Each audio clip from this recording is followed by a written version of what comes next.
నమస్తే తెలుగు న్యూస్కి స్వాగతం. తిరుమల తిరుపతి దేవస్థానం చరిత్రలోనే బోర్డు సభ్యుడొకళ్ళు తిరుమల తిరుపతి దేవస్థానంలో ఒక చర్య జరిగింది, దానికి సంబంధించి చర్యలు తీసుకుంటుంటే నా మీద ఒత్తిడి వస్తుందని ఏడ్చిన సందర్భాలు బహుశా ఎప్పుడూ లేవేమో.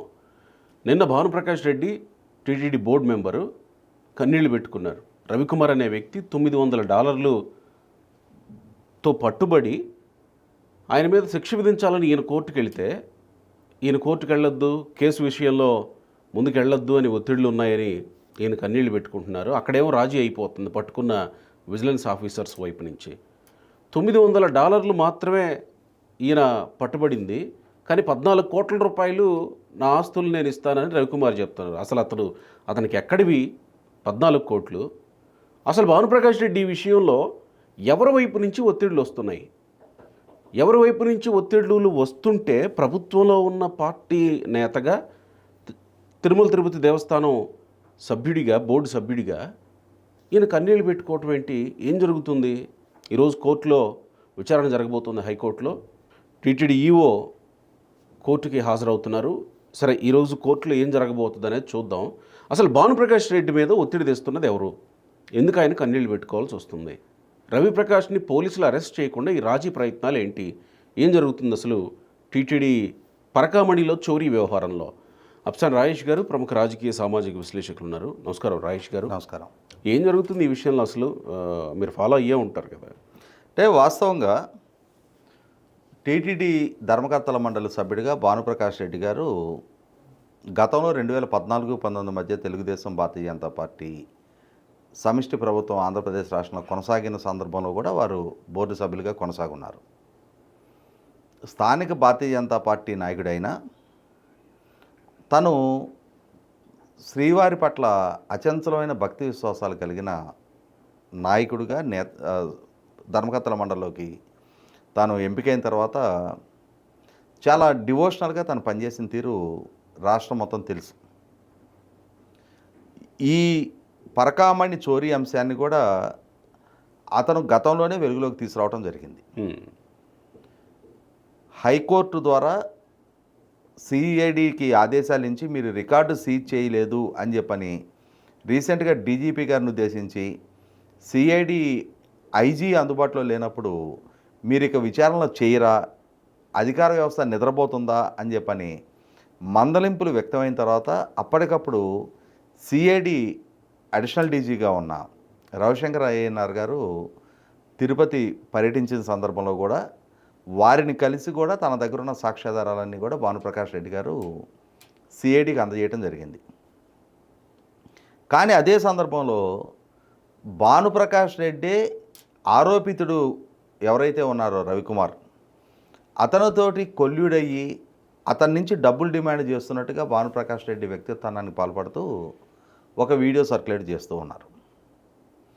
మనకందరికీ ఉన్న సమాచారం మేరకు గత కొన్నాళ్ళుగా, అంటే గత సంవత్సరం బిఆర్ నాయుడు గారి నేతృత్వంలో ఉన్న ధర్మకర్తల మండలి పదవి బాధ్యతలు చేపట్టిన నాటి నుంచి అందులో భారతీయ జనతా పార్టీ నుంచి సభ్యత్వం దక్కించుకున్న భానుప్రకాష్ రెడ్డి గత 2019-24 మధ్యకాలంలో జగన్మోహన్ రెడ్డి గారి పాలనా హయాంలో తిరుమల శ్రీవారి సన్నిధిలో జరిగిన చాలా అపచారాల గురించి తాను పోరాటం చేస్తూ ఉన్నాడు. అదే సందర్భంలో తిరుమల ప్రతిష్టను మంటగలపాలి అని చెప్పని మాజీ టీటీడీ చైర్మన్గా ఉన్న బోమన కరుణాకర్ రెడ్డి పదే రాజకీయపు వివాదాస్పదంగా తిరుమల సన్నిధిని మారుస్తూ ఉన్న సందర్భంలో కూడా స్థానికంగా ఉన్న బోమన కరుణాకర్ రెడ్డితోటి రాజకీయంగా ఉన్న విభేదాల కారణం కావచ్చు, లేదు తిరుమల శ్రీవారి పట్ల ఉన్న భక్తిభావం వల్ల కావచ్చు, తిరుమల శ్రీవారి ధర్మకర్తల మండలి సభ్యుడిగా నేను ఖచ్చితంగా బోమన కరుణాకర్ రెడ్డి చేస్తున్న ఈ దుష్ప్రచారానికి ప్రతిఘటించి తీరాలి, కౌంటర్ ఇచ్చి తీరాలి అని చెప్పని చాలా నిబద్ధతతో భానుప్రకాష్ రెడ్డి పనిచేస్తూ ఉన్నారు.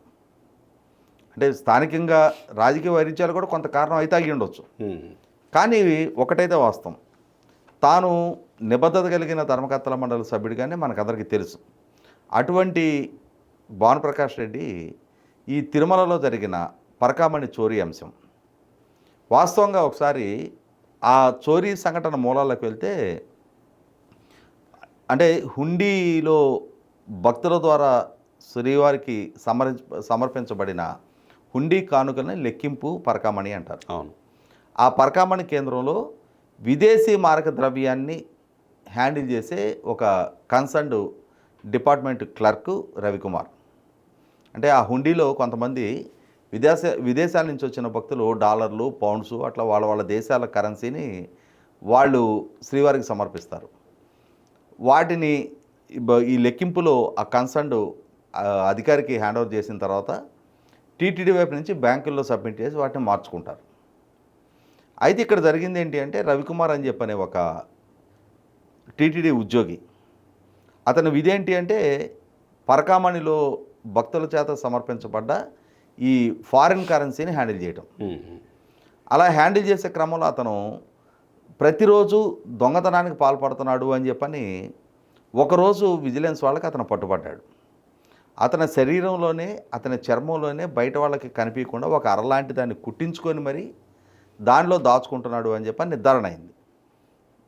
విజిలెన్స్ వాళ్ళు సీసీటీవీ ఫుటేజ్ సాక్ష్యాధారాలతో సహా అతన్ని అదుపులోకి తీసుకున్నారు.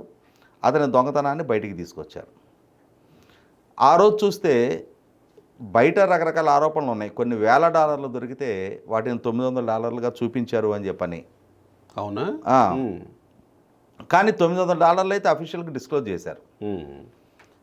తర్వాత టీటీడీ విజిలెన్స్ విభాగాలు అతని పూర్వాపరాల్లోకి వెళ్ళి ఈరోజు ఒక్కరోజే ఇతని దొంగతనానికి పాల్పడ్డా, ఎన్నాళ్ళ నుంచి ఇతని దొంగతనం చేస్తూ ఉన్నాడు, ఎంత సొమ్ము ఇప్పటికి ఇతని నుంచి తస్కరించబడి ఉంటుంది అని చెప్పని మూలాల్లోకి వెళ్ళి విచారణ చేస్తే విస్తుపోయే వాస్తవాలు సుమారుగా 100 కోట్ల రూపాయలకు సంబంధించిన ఆస్తిపాస్తులు అతను సమకూర్చుకున్నట్టుగా నిర్ధారణ అయింది. దానితోటి తిరుపతి రూరల్ మండలంలో ఒక 3 ఆస్తులు, చెన్నైకి సంబంధించిన ఒక 2 ఆస్తులు, మరి అతని మీద కేసు నమోదు చేస్తారు అని చెప్పనే ఉద్దేశంతో కావచ్చు, లేదు మరి శ్రీవారికి సంబంధించిన సొమ్ము కొట్టేసి ఇవాళ నేను ఇలా దొంగతగా సమాజం ముందు దోషిగా నిలబడ్డానని ప్రాశ్చిత్యంతో కావచ్చు, ఒక 5 ఆస్తులు తిరిగి శ్రీవారికి అతను రిజిస్ట్రేషన్ చేయడం జరిగింది. ఈ 5 ఆస్తులు కాక ఇంకా మిగిలిన ఆస్తులు కూడా ఇంకా కొందరు నాటి పాలక మండలి సభ్యులు, కొందరు పోలీసు అధికారులు, అలాగే నాడు పాలక మండలి అధికారులు కలగలిసి ఇంకా అతని దగ్గర నుంచి రాయించుకొని పంచుకున్నారు అని చెప్పని కూడా వార్తలు వచ్చినాయి. అయితే ఇక్కడ గమనించుకోవాల్సింది ఏంటి అంటే అసలు విజిలెన్స్ విభాగం ఇతను అరెస్ట్ చేసింది, అదుపులోకి తీసుకున్నారు. ఇతను చేస్తున్న దొంగతనాన్ని రెడ్ హ్యాండెడ్గా వాళ్ళు పట్టుకున్నారు. పట్టుకున్నప్పుడు ఒక దొంగ సొమ్ముతో సహా రెడ్ హ్యాండెడ్గా స్పాట్లోనే పట్టుబడినప్పుడు అతని మీద ఇమ్మీడియట్గా కేసు బుక్ చేసి అతను అరెస్ట్ చేసి రిమాండ్కి పంపాలి. అవును కదా. కానీ ఇక్కడ ఆ కన్సర్న్డ్ పోలీస్ స్టేషన్ వాళ్ళు అతనికి 41A నోటీస్ ఇచ్చి పంపించడం చాలా విస్తుగొలిపే అంశం. ఎందుకు 41A నోటీస్ ఇచ్చారు? ఎవరు ఆదేశాలతో 41A నోటీస్ ఇచ్చారు? దొంగతనం కేసులో 41A నోటీస్ ఇచ్చే సాంప్రదాయం ఉందా? అయితే ఇక్కడ ఆ కన్సర్న్డ్ తిరుమల తిరుపతి దేవస్థాన విజిలెన్స్ అధికారి సతీష్ అతను ఫిర్యాదు మేరకు కేసు నమోదు చేశారు. నమోదు చేసిన తర్వాత అదే కన్సర్న్డ్ సతీష్ ఈ రవికుమారు సతీష్ కలిపి మేము రాజీ పడ్డాము, దీన్ని లోక్ అదాలత్లో పెట్టి మేము పరిష్కరించుకుంటున్నాము అని చెప్పని అధికారికంగా ఒక ప్రభుత్వ అధికారి తన సిబ్బంది ద్వారా పట్టుకున్న ఒక దొంగతనం కేసుని ఆ కన్సర్న్డ్ అధికారే మేము రాజీ పడ్డాము అంటామేంటి? దొంగతనం కేసులు రాజీ పడటం ఏంటి? అలా కాదు, అదేమన్నా తన వ్యక్తిగతమా, సతీష్ వ్యక్తిగతమా? ఇదేమన్నా అదే అంటున్నా. ఇక్కడ ఒక తప్పుని కవర్ చేయడానికి 10 తప్పులు చేసుకుంటూ వెళ్ళారు. కారణం ఏంటి అంటే అతని దగ్గర భారీగా అతని ఆస్తులు కూడబెట్టిన అంశం వెలుగులోకి వచ్చింది. అతను బెదిరించారా, భయపెట్టారా, ఎమోషనల్గా బ్లాక్మెయిల్ చేశారో తెలీదు. నువ్వు ఈ రకంగా దేవుడు సొమ్ము కొట్టేశావు, రేపు ఈ పాపం నీ బిడ్డలకు కూడా తగులుద్ది అని చెప్పని బ్లాక్మెయిల్ చేశారా? ఏదేమైనా సరే అతని వైపు నుంచి అయితే కొంత ప్రాయశ్చిత్తం వ్యక్తం చేస్తూ అతను తాను సంపాదించిన ఆస్తుల్ని టీటీడీకి రిజిస్టర్ చేసింది వాస్తవం. మరి అసలు అతను మొత్తంగా ఎన్ని ఆస్తులు కూడబెట్టాడు, అందులో ఎన్ని టీటీడీకి రాయటం జరిగింది. ఇంకా ఎన్ని ఆస్తులు అతని దగ్గర మిగిలి ఉన్నాయి, ఆ మిగిలిన ఆస్తులు ఎవరెవరు కలిపి పంచుకున్నారా, లేదు వాటిని అమ్మించి సొమ్ము చేసుకున్నారా, ఏం జరిగిందనేది వాస్తవాలు వెలుగులోకి రావాల్సిన అవసరం ఉంది. కానీ ఇక్కడ అనుమానాస్పదంగా కనిపిస్తున్న అంశం వచ్చేప్పటికీ అసలు ఒక ప్రభుత్వ అధికారి తాను డ్యూటీలో ఉండగా తన సిబ్బంది ద్వారా ఒక దొంగతనం జరిగింది అని చెప్పని దొంగ సొమ్ముతోటి దొంగతనం చేసిన వ్యక్తిని రెడ్ హ్యాండెడ్గా పట్టుకున్నప్పుడు అతన్ని అరెస్టు చేయించకుండా 41 నోటీస్ ఇవ్వటం విస్తుగొల్పే అంశం అయితే, అసలు ఏదో బయట మనం కొన్ని చూస్తూ ఉంటాం, విడాకుల కేసులు ఫైల్ చేసుకుంటారు. మ్యూచువల్ కన్సెంట్ మీద ఇరువురు కలిపి పరస్పర అంగీకారంతో విడిపోవాలని నిర్ణయం తీసుకున్న తర్వాత లోక్ అదాలత్లో ఫైల్ చేసుకుంటే వాళ్ళకి కూడా కౌన్సిలింగ్ పీరియడ్ ఉంటుంది. ఆ పీరియడ్ ముగిసిన తర్వాత కూడా వాళ్ళు విడిపోవాలనే నిర్ణయం మీద ఫామ్గా ఉంటే లోక్ అదాలత్లో మ్యూచువల్ కన్సెంట్ మీద విడాకులు ఇచ్చేస్తారు. అలాగే కొన్ని దాడులు దొమ్మి కేసులు ఉంటాయి. గ్రామీణ ప్రాంతాల్లో క్షణికోద్రేకంలో కొన్నిసార్లు ఘర్షణలు పడి ఆ ఘర్షణ పడ్డ తర్వాత వాళ్ళే ప్రాయశ్చిత్తంతో మేము ఈ కేసులు ఉపసంహరించుకోవాలి అనుకుంటున్నాము, ఒకరి మీద ఒకరం కలిసిమెలిసి ఉండాలి అనుకుంటున్నాము అని చెప్పిన ఒక అఫిడవిట్ ఫైల్ చేస్తే దాన్ని పరిగణలోకి తీసుకొని ఆ కేసులు కొట్టివేయడం జరుగుద్ది.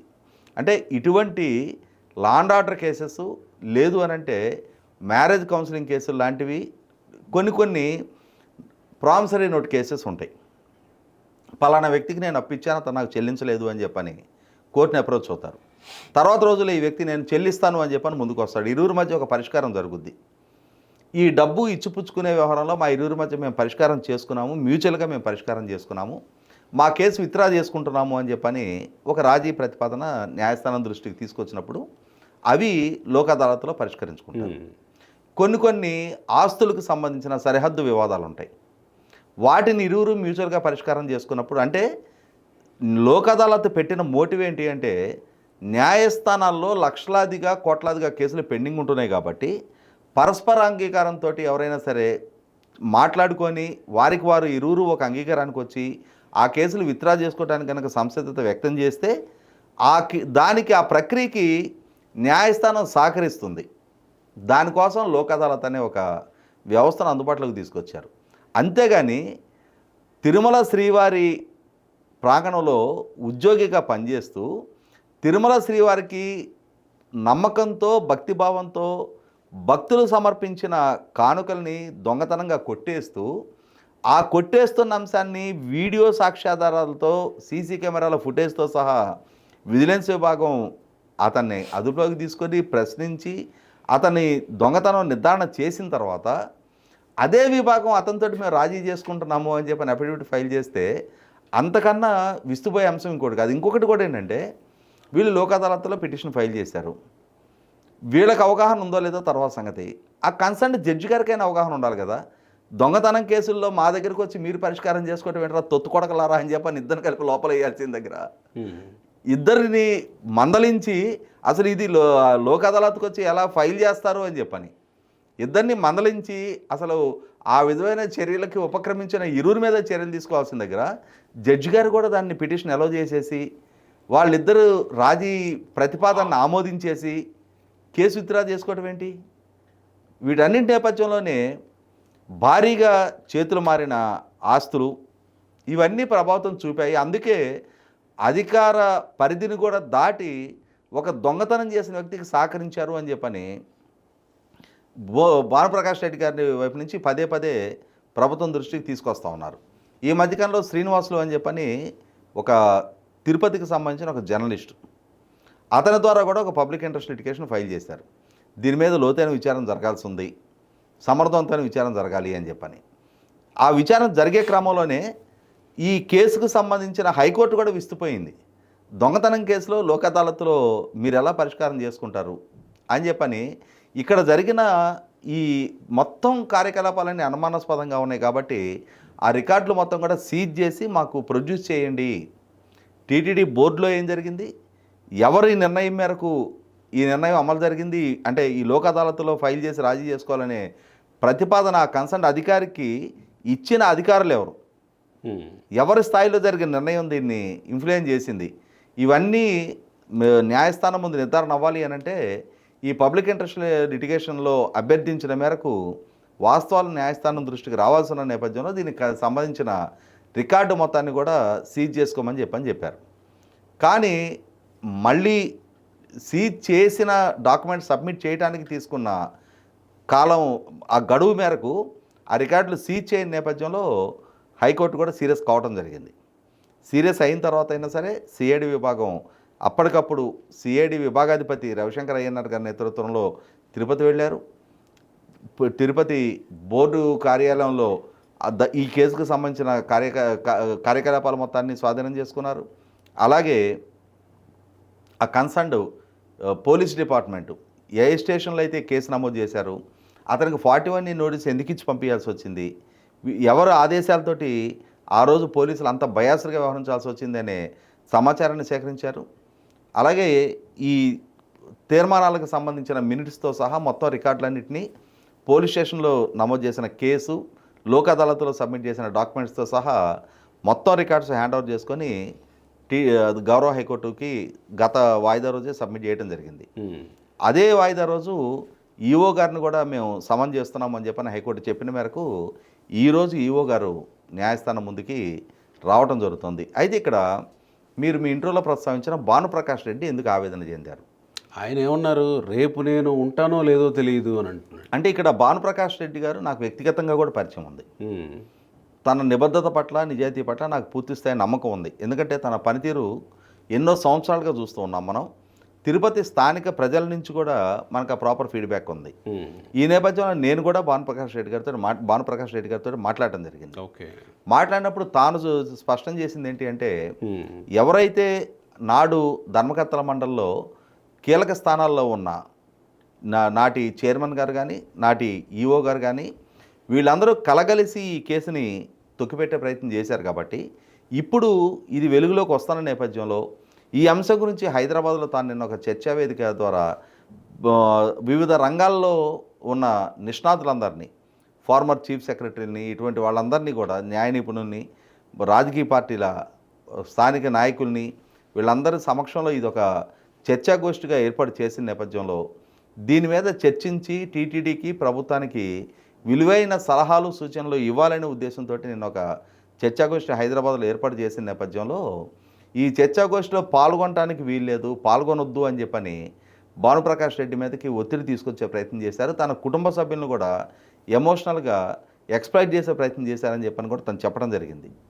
కాబట్టి నేను చూసాం మనం ఆ సమావేశంలో ప్రసంగిస్తున్న భానుప్రకాష్ రెడ్డి రేపు నాకేం జరుగుతుందనే ఆందోళన వ్యక్తం చేస్తూ, ఎందుకంటే ఈ అంశంలో ఇన్వాల్వ్ అయ్యారు అని చెప్పిన ఆరోపణలు ఎదుర్కొంటున్న వ్యక్తులందరూ కూడా రాజకీయంగా సుదీర్ఘ నేపథ్యం ఉన్నవాళ్ళు, ఆర్థికంగా, అంగబలపరంగా చాలా బలమైన వ్యక్తులు. కాబట్టి ఈరోజు వాళ్ళకి లక్ష్యంగా వాళ్ళ హయాంలో జరిగిన తప్పుల్ని ఎత్తిచూపడమే జయంగా తాను పనిచేస్తున్నాను. కాబట్టి రేపటి రోజున అది తన భద్రతకు కూడా ముప్పుగా మారడానికి ఆస్కారం ఉంది అని చెప్పనే ఆందోళన తన నుంచి వ్యక్తం చేయడం జరిగింది. నేను కూడా తనకి ధైర్యం చెప్పడం కూడా జరిగింది. అంటే ప్రభుత్వంలో ఉన్న వ్యక్తి కన్నీళ్లు పెట్టుకోవటం అంటే, ఆయన ప్రతిపక్షంలో ఉన్నప్పుడే ప్రతిపక్షం మీద కొట్లాడాడు కదా. ప్రభుత్వంలోకి వచ్చిన తర్వాత కన్నీళ్లు పెట్టుకోవడం అంటే, ప్రభుత్వం వైపు నుంచి కూడా ఏమన్నా అనుమానాలు వ్యక్తం చేసి ప్రభుత్వంలో ఉన్న వ్యక్తులు లేదా టీటీడీలో ఉన్న వ్యక్తులు ఎవరన్నా ఒత్తిడి చేస్తున్నారు అంటే, ఇక్కడ దానికి తాను చెప్పిన సమాధానం ఏంటి అంటే, ఈ ఒత్తిళ్లు వీటి గురించి కాదు, ఈ క్రమంలో నా వ్యక్తిత్వానికి పాల్పడ్డారు. నేను ఎవరైతే ఆరోపణలు ఎదుర్కొంటా ఉన్న రవికుమార్ ఉన్నాడో ఆ రవికుమార్ ఇంటికి వెళ్ళి వాళ్ళ కుటుంబ సభ్యుల్ని నేను డబ్బు కోసం వాళ్ళని బ్లాక్మెయిల్ చేసినట్టుగా, బెదిరించినట్టుగా నా మీద ఆరోపణలు గుప్పిస్తూ ఒక వీడియో రిలీజ్ చేశారు. ఈ వీడియో ద్వారా నా వ్యక్తిత్వాన్ని పాల్పడతా ఉన్నారు. నేను ఏ స్థాయిలో కూడా అటువంటి తప్పుడు పనులకి నేను పాల్పడను. శ్రీవారికి అన్యాయం చేసే కార్యకలాపాల్లో నేను ఇన్వాల్వ్ కాను. శ్రీవారి ప్రతిష్టను ఇనుమడింపజేసే విధంగా నేను వ్యవహరిస్తాను తప్ప ఇటువంటి తప్పుడు కార్యక్రమాల్లో నేను భాగస్వామిని కాను అని చెప్పని తను చెప్పడం జరుగుతూ ఉంది. కాబట్టి ఏంటంటే, ఇంతటి డివోషనల్గా శ్రీవారి ప్రతిష్టను పెంచడం కోసం అక్కడ ఏ తప్పులు జరగకుండా ఉండాలి అని చెప్పని ప్రయత్నం చేసే నా వ్యక్తిత్వాన్ని కూడా ఇంతగా ఈ సోషల్ మీడియా ద్వారా పలచన చేస్తూ ఉన్నారు. ఈ ఫ్యాబ్రికేటెడ్ వీడియోల ద్వారా, మార్ఫింగ్ పోస్టుల ద్వారా నా ప్రతిష్టను కూడా మంటగలుపుతున్నారు అని చెప్పని తన ఆవేదన తన కన్నీళ్ళ రూపంలో బయటకు వచ్చింది అని చెప్పని చెప్తా ఉన్నాడు. ఎందుకంటే అక్కడ చాలామంది పెద్దలు ఉన్నారు. అంతమంది పెద్దలు శ్రీవారి భక్తులుగా ఉండి శ్రీవారి, అందులో ఎల్వి సుబ్రహ్మణ్యం గారు లాంటి వాళ్ళందరూ కూడా మాజీ ఎగ్జిక్యూటివ్ ఆఫీసర్లుగా పనిచేసిన వ్యక్తులు. వీళ్ళందరి సమక్షంలో జరుగుతున్న చర్చ నేపథ్యంలో ఇంతమంది పెద్దలు శ్రీవారి పట్ల కన్సర్న్ వ్యక్తం చేస్తున్న నేపథ్యంలో శ్రీవారి భక్తుడిగా ఉన్న తన వ్యక్తిత్వానికి పాల్పడుతున్న అంశం గుర్తుకొచ్చినప్పుడు తాను అట్లా గద్గద స్వరంతో ప్రసంగించాల్సి వచ్చిందని కూడా తను చెప్పడం జరిగింది. ఓకే. నేను తనతో కూడా మాట్లాడాను పర్సనల్గా. కాబట్టి ఏంటంటే ఒకటైతే వాస్తవం, చాలా తప్పులు జరిగాయి అక్కడ. ఆ జరిగిన తప్పులని మనం చెప్తాం, మనకి వాడుక భాషలో కూడా ఒక తప్పు చేస్తే దాన్ని కవర్ చేసుకోవడానికి 10 తప్పులు చేయాల్సి వస్తాయి అని చెప్పని, ఒక అబద్ధం చెప్తే దాన్ని నిజం చేయడం కోసం 10 అబద్ధాలు చెప్పాల్సి వస్తాయి అని చెప్పని మనం మాట్లాడుకుంటూ ఉంటాం. అదేవిధంగా ఈ పరకామణి చోరీ అంశంలో ఆ చోరీ కేసుని పక్కదారి పట్టించే ప్రయత్నంలో ఆ చోరీ అయిన సొమ్మును శ్రీవారికి సమర్పింపజేస్తున్నట్టుగా భ్రమింపజేస్తూ శ్రీవారికి ₹1 ఇస్తే మిగిలిన ₹10 తాము కొట్టేశారు అని చెప్పని ఆరోపణలు ఎదుర్కొంటున్న చాలామంది రాజకీయ ప్రముఖులు, నాటి ఉన్నతాధికారులు ఈ అంశం ప్రాతిపదికగా డిఫెన్స్లో పడుతున్నారు కాబట్టి ఇవాళ ఇష్యూ గౌరవ హైకోర్టు దృష్టికి వెళ్ళి గౌరవ హైకోర్టు కూడా దీని మీద ఆగ్రహం వ్యక్తం చేస్తుంది. కాబట్టి నువ్వు ఖచ్చితంగా ఈ అంశాన్ని పక్కదోవ పట్టించే ప్రయత్నాలు జరుగుతాయి. ఆ పక్కదోవ పట్టించడంలో భాగంగానే ముందుండి పోరాడుతున్న భానుప్రకాష్ రెడ్డి వంటి వాళ్ళని డీమర్లో చేసే ప్రక్రియ కూడా కొనసాగుద్ది అనేది వాస్తవం. రైట్ అండి, థ్యాంక్ యూ.